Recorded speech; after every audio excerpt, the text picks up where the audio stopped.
Coming in again. I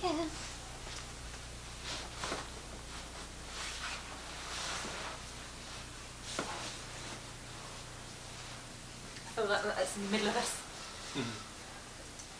Hi Robert, thank you for coming in to see me once again. Thanks, I Sharon. love our conversations.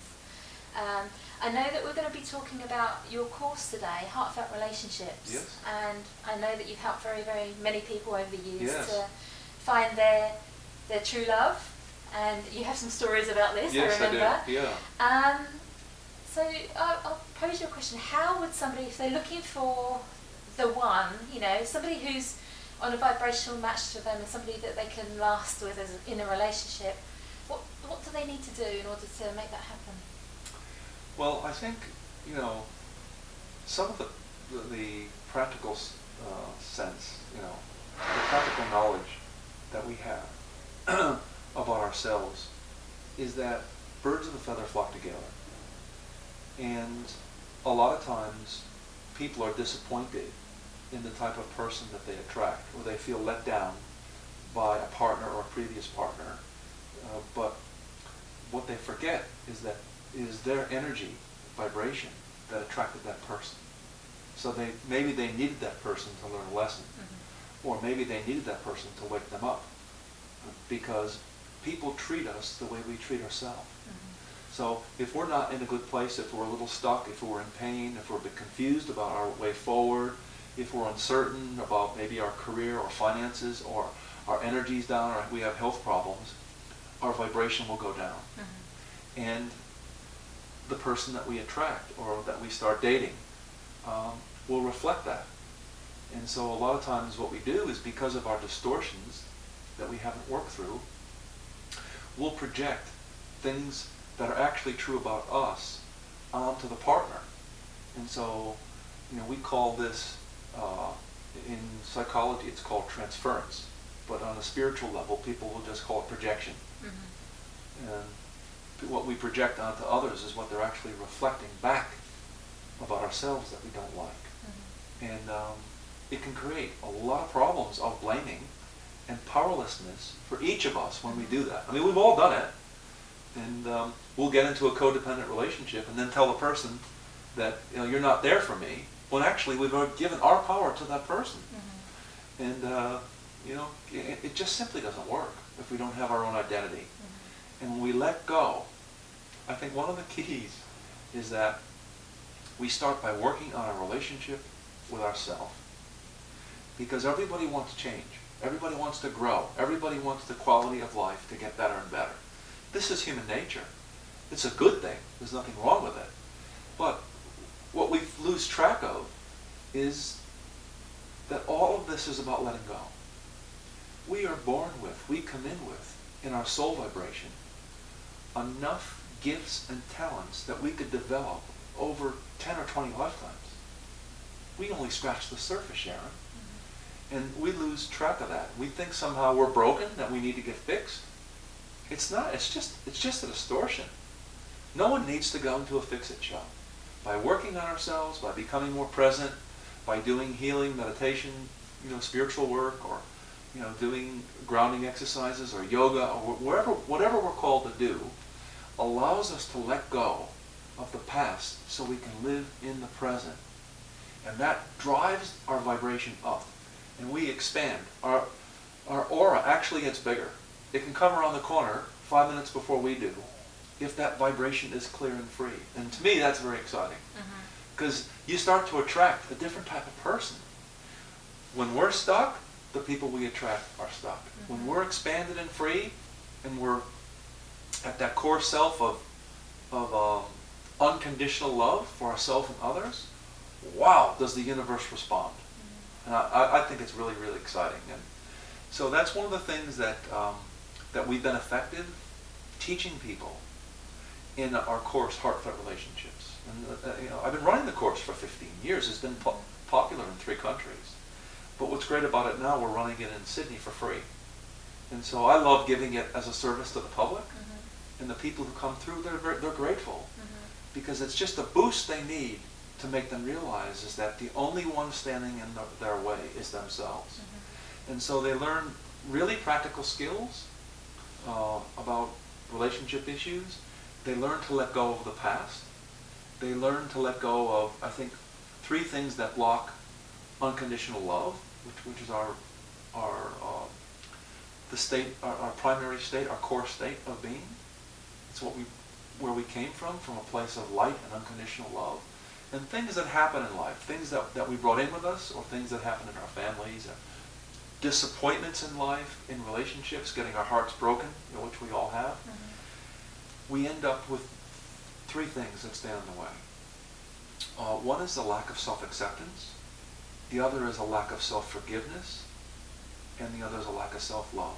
So I take people through processes to embrace and own and let go of some of this stuff that stands in the way. Some of it is guilt, some of it is shame, some of it is judgments against ourselves, or inability to forgive a former lover that keeps us stuck in the past. And it's like really a clearinghouse of letting go. It's so beautiful to see people come in and often, discouraged or wondering, will I ever find a partner? Or maybe they've been in a relationship or a marriage for years and they're disillusioned. Is this as good as it gets? And they go through 2 days of gentle processing, and they come out Sunday afternoon in this wonderful factory of letting go. And they feel magnificent. Yeah, it's really cool to watch. And it's great for me because I kept refining the course over the years and modifying and refining, and it's just effortless flow now. People come in, people come out, and they love it, and they refer all their friends, so it keeps filling up. Very nice. So yeah, it's really cool. I think in a relationship, you saying about relationship with yourself, that is, the key. I look at my past relationships, and I always attracted men that tried to control me. Now, if anyone knows me, that's not ever going to work for me because I'm very stubborn. I know my own mind. I don't like people telling me what to do. Now, with any relationship there is give and take in that. But if you're trying to control me, it's not going to work. So I had to go away and think, well, why am I attracting that? And I realised that I was always controlling myself. I was always whipping myself inside. I've got to be perfect. I've got to do this. I've got to do that. So, of course, if I was internalising that control on myself, of course I'm going to attract somebody like that in a man. And it's amazing. I've done so much work on being nice to myself, loving myself, giving myself, a lunch break, eating at regular times, going for a swim every day. And as I've done that and I've worked on loving myself, I've attracted beautiful people into my life.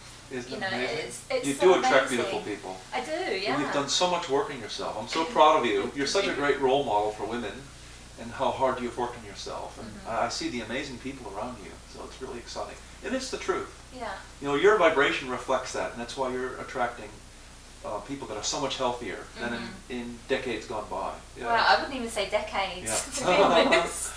But yeah, it's amazing the difference. I don't even resonate with those people anymore. I might see them and think, what did I see in you? Because they're still the same person, still doing the same thing. But I've learnt to respect myself and love myself, and so there's not even a vibrational match on any level anymore. Yeah. Not even on a physical. It's quite crazy when you change that much. Yeah. If we use men and women just as an example, it could be same sex. There's still that natural human instinct to be attracted to someone based on sexual tension. And of course that's normal, and if both people are available and they want to pursue it. But I think you have to today, because it's really easy to get into a relationship and sometimes very painful to get out of it. I think we need to be a little bit more cautious and build a friendship. When people are lonely, what I've noticed is they rush into it. And I think if there's going to be a foundation of something really healthy, is I've kind of created this little equation. It's called equality plus vulnerability equals intimacy. And when I say intimacy, I mean emotional intimacy, spiritual intimacy, and physical passion. And so they go together. But I think what happens is that over time, is that you might say, if that romantic phase of the relationship wears off, and it always does, couples go into a power struggle. And they often slide back into dynamics from their childhood. It's just conditioning. We're creatures of habit, aren't we? Well, the way Mama Bear treated Papa Bear, the way Papa Bear treated Mama Bear. And any trauma that we have slides us back there faster. Exactly. Yeah. And you're exactly right. The more traumatized we are, the more quickly we go back into that distortion. We end up with a parental relationship. I know in Voice Dialogue, Hal and Sidra Stone talk about a father-daughter or a mother-son relationship, that one starts to dominate and the equality's gone out. So once the equality's gone out the window, so is the vulnerability. If someone's bossing you around all the time, you don't feel safe being vulnerable. And the one who's bossy feels that they're in charge, so they don't need to be vulnerable anymore. You know, I've already got you. You know, you're whipped. I own you now. Doesn't matter if it's the man or the woman, or you know. And that power struggle can be devastating. Because you started off meeting that person, you were so in love, and then you wonder, like, you know, I can't even be in the same room with this person. Yeah. And it's because we haven't pulled back our projections. We forgot that we started equal, and that we shared our feelings, and that we had time for each other, and that we were vulnerable, and that beautiful sexual, physical connection came out of that. Safety, that we felt safe, that we could just give over. Yeah. And so I remind couples or people who have been hurt, they shut down, and they forget who they are. So I think that's a good starting point to come back to that little equation. That you want to look past the sexual tension and find out, would this person treat me as an equal?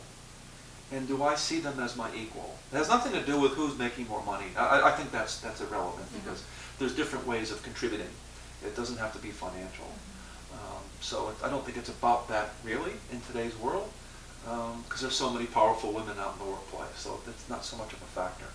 So I think that to understand those three stages are also really, besides the equation, equality plus vulnerability equals intimacy plus passion, to understand that romantic phase is different for every couple. A lot of times for young people it can last for years, and especially with your first love and all that, before it wears off. But it always wears off. And as we get older, it wears off quicker. You know, that sexual kind of connection where you see each other, you want to rip each other's clothes off and all that. That wears off because issues come up, and then little criticisms start to come. And that whole idea of colluding with each other, you know? You love pepperoni pizza, I love pepperoni pizza. You love to skinny dip at midnight in the winter, so do I. You know, these things, I'll do anything to agree with you because I love you, Sharon, and I want to be with you forever and ever. So on camera as well. Thanks for So that distortion wears off, and the little criticisms come in. Yeah. I've seen married couples in the power struggle for 20 years. Yeah. They still love each other, but they're at each other all the time. It upsets the kids. The kids feel upset by it. They take it on. They want mommy and daddy to be happy. And what we want to do is to work through the distortions and the projections onto that person, onto the beloved, and pull those projections back and own our 50% and stop blaming and get to a place where we get to mature love. It doesn't mean that you don't have an argument anymore. Of course, there are always going to be arguments. But it's not that constant grinding away. I'm right and you're wrong. It's like, oh well, so, okay, we're butting heads today. Let's just take a time out and let's both of us reflect. What's my 50%? How did I create this? Because we create our own reality. And we spiritual warriors, if we're going to be on this path, we can't be on it just in theory or while we're meditating. We have to be on this path in the heat of an argument. In the real world. If we're butting heads with someone at work or someone at home, we're 50% of it. And so people who get stuck in that righteousness, I'm right and you're wrong, and I'll argue it, and even if we're not going to talk for a week, I'm going to dig my heels in, and I'm going to make sure you damn well know that you're wrong this time. Yeah, and that's the thing, it's out of balance, isn't it? Any relationship, when it starts off, there's that balance, and there's the yin and yang, and that's why it works out so well. I always explain it like this to my clients. You know, in a relationship, generally in a heterosexual relationship, there's a penis and there's a vagina, and the penis is the penetrating one, and the vagina is the receptive one. And when that works really well, it's beautiful, and you make beautiful love. But when there's two penises fighting each other, it's not going to work. And there's two vaginas that are just, you know, holding back all the time. It's about finding that balance, and Yeah. you can change between partner. You know, you can have that vulnerability one moment, and then that, you know, assertiveness in another moment. Yes. But it's about fine tuning that balance all of the time. That's true. And coming back again and again to that state of harmony and balance, that's what that devotion is about. Mm-hmm. Because we can't expect our partner to be in a good place all the time. And we can't take it personal. Mm-hmm. If you take it personal, then you're always going to be demanding that that person change. Because sometimes in life, we go through a crisis. Mm-hmm. And that we need that person just to support us. Maybe they're not available right now for the physical intimacy. Maybe they're hurting, and it has nothing to do with you. So if you just hold that space of love and keep the communication going, I'm here for you, I love you, you know, it's okay if you need to just, you know, withdraw a little bit for now. If you need to get help, I support you in getting help, getting healing, getting someone to support you. If you need to go spend time with a friend or go back and visit your family, I totally support you and I'm here for you. Mm-hmm. And so sometimes in this world of everything is fast and furious, if the person withdraws, I'm out of here, I got a new partner next week. Mm-hmm. We've lost that caring. And people, you know, go in and out of relationships today like they change underwear. And I think it hurts them. Because it's like unfinished business, and we just move on. But you get the same lesson over and over Yeah. again, don't you? Yeah. Because you haven't learned. It just shows up in I've done another it person. myself. Yeah. So it's one thing to be in an abusive relationship for 20 years and you stay together for the kids. That didn't work. But then to rush in and out of relationships the minute the person has a problem, that doesn't work either. Mm-hmm. So either one of those polarities is abandoning ourselves. And it contracts the soul. So we have to find that place where if you're going to make a connection, if you're really going to get involved with someone, you better know damn well that to get all that love and support, then you're going to have to be patient. And you're going to have to be compassionate mm-hmm. and considerate and develop those. If you don't have those qualities, then you have to go out and learn how to develop those capacities. Because mm-hmm. we can grow into those. Yeah. And it's really important. I think the future of the whole planet depends on that. To come back to a place where there's families. Because kind of like in the modern world, families are really suffering. It doesn't matter what culture you go into. If both parents are working long hours, the kids are going to be suffering. Mm-hmm. And we see the thing, you know, we live in Sydney, even though neither of us are Australian, we happen to be living here. But we see it in Australia as a reflection of the whole world. Young people are suffering from addictions, mm-hmm. alcohol, getting involved sexually before they're emotionally ready, doing drugs, and in spite of all this family support available, it seems to be getting worse. Mm-hmm. And so, is it really the fault of the kids? Are the kids bad? No, it's that they don't have a safe cocoon, a safe family that we once had. Mm-hmm. And so I always say, better a dysfunctional family than no family at all. Mm-hmm. Better to talk to a dysfunctional mama bear or papa bear than have them never there. Yeah. You know? Mm-hmm. So I think that by working through relationship issues and young people learning to maybe that their parents were a role model for what not to do, that they can learn through healing and transformation and letting go, they can let go of their wounds and find a way to create a solid relationship. And regardless of whether they want children or not, to have that can be the foundation of a really happy life. Thank you.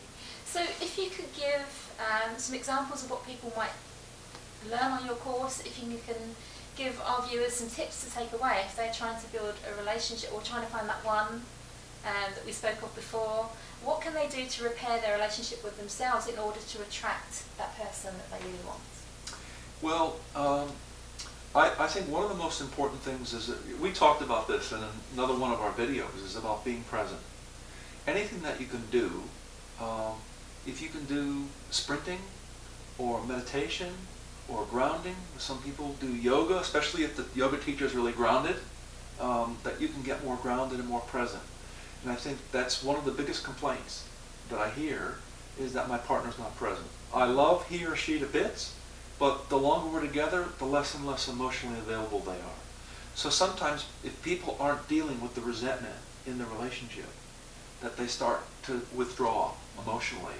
And I still love you, I want to be with you, but the sex becomes flat, and that wave of sexual tension that was there when they first got together flatlines, and then people get really hurt. And they take their partner's issues to heart. Yeah. And when it really has nothing to do with them. So I think that these are the skills that we teach people in the course in just 2 days. Skills that, maybe, people like you and me, that we've been working on ourselves for decades. But you have to remember, to young people, it's all brand new. Just because we know it. That I've still got issues, Yeah. there's always more to learn. And so I think that, the Heartfelt Relationships course is a good way, but of course not everybody has access to Sydney. The viewers who are worldwide, is that you have to find a place to forgive yourself. You have to find a place inside where you can accept yourself and love yourself. Because if you can't contact that source, that deeper part of yourself that fuels the love and creativity and the sexual vitality, if you can't find that healthy place inside yourself, you can't expect another to give that to you. That's the key to work on ourselves. As you just mentioned, our relationship with ourselves is the foundational. And if you can work on yourself and get stronger and healthier and more vibrant, and then become clear on your career and sexually connected, bringing your sexuality into your heart, having that passion, and you get financially sound, you have that stability in your life, then you'll attract a similar partner. Or, if you're in a relationship, to start working on yourself, to raise the vibration of the relationship to where it once was when you first fell in love or you were first drawn to be together. And so, to continuously, to never give up, go back to the drawing board again and again and again, and to do whatever you can do to be present. I think that's the key. And then out of that flows the passion and the purpose and the perseverance to work through the issues and to have a fully prosperous, abundant lifestyle with another. That's what makes the world go round. That's very exciting. And that's the foundation of the families from which healthy children grow. Thank you. And I think another thing is take it one day at a time. Yes. You're never going to change the world in a day. If you are somebody who really self-sabotages a lot, and you're not eating, you're not giving yourself meditation time, you're not giving yourself downtime, you're overworking, just change one of those things. Exactly. Practice self-love one thing a day. Yes. Until that becomes a habit, and then change something else. If you try to change everything at once, it's overwhelming. Yeah. That's a very good point for people to take away. Let me just do one thing this week, because sometimes it's the little things that make the biggest differences. And then if I make one adjustment, I can make another change and another change, and to never forget that we have to be gentle with ourselves, that transformation is about letting go. And at our core state, we are pure love. We come from the light, and to the light we shall return. We haven't done anything wrong. There's nothing we haven't done that's not forgivable. And we can forgive others too. It's so freeing. So I think these are important things for people to realize. And sometimes you can do this on your own. Sometimes you need support. You just need to go inside and say, what is it that I really need? So for those people that are in Sydney or coming to Sydney, and they would like to do one of your courses, where will they find you? Okay, so we talked about the Heartfelt Relationships. So if you look under relationships.robertkirby.com, you'll see that we have a website on relationships that's really beautiful and inviting. People can get information and articles, and they can find out when they can sign up for the workshop that we run in Sydney. And then there's a main website, robertkirby.com, that talks about the other courses. Actually, both websites show the other courses. But then there's the home base that shows the things that we do to help businesses get support, because a lot of these things about relationships overlap. Your personal life and your professional life. There's some of the same principles and foundational things that people need to grow. So once you get your personal life sorted out, the next thing is the business, or vice versa, depending on your priorities and so forth. And then your health too. So it's that relationship with yourself that's constantly permeates all of that. Cool. Thank you so much for coming in again, Robert. Thanks, Sharon. It was great. I've got a dead leg. That was fun. They all are. I think we could do an advanced one on relationships next time. Okay. Because I felt like we just got started. I know. I